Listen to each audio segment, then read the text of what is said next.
Un candidat de mauvaise foi a été surpris en flagrant délit lors de la composition de la phase théorique de l'examen de permis de conduire ce mardi 25 février 2025.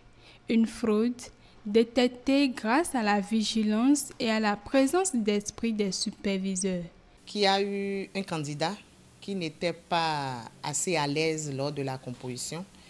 Et très souvent, au cours de la phase théorique, nous faisons des allers-retours pour voir si nos candidats sont en forme, en pleine forme lors de la composition. C'est de là que nous avons remarqué. Et en fouillant un peu, nous avons su que le candidat n'était pas venu librement composer.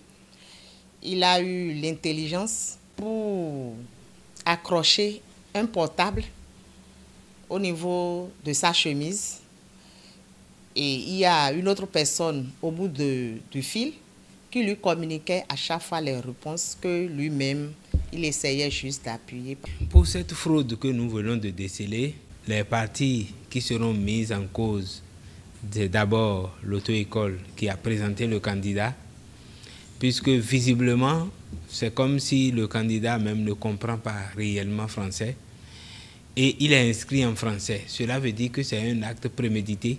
Plusieurs réformes ont été opérées dans le secteur de transport terrestre. La digitalisation des compositions en est une. Désormais, lors des compositions, les candidats devront utiliser un smartphone et leurs doigts pour sélectionner les bonnes réponses et les soumettre. Les résultats sont affichés instantanément, ce qui garantit une transparence totale dans la composition de cette épreuve.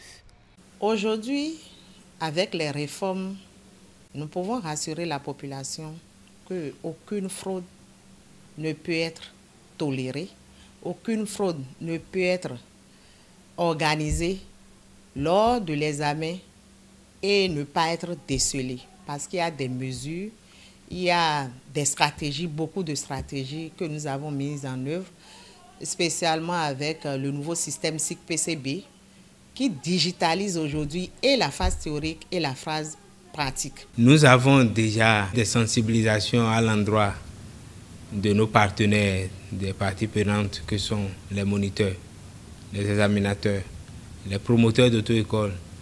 Nous avons fait beaucoup de sensibilisation et nous avons même appliqué des sanctions à ceux qui n'ont pas suivi le rythme. En dehors des sanctions à l'encontre des moniteurs et des écoles qui ne respectent pas les exigences fixées par l'agence en charge de la régulation des transports terrestres au Bénin, l'ANAT s'engage dans une lutte permanente sans répit contre les fraudes et invite toute la population à prendre au sérieux les exigences fixées par l'agence pour faciliter cette lutte.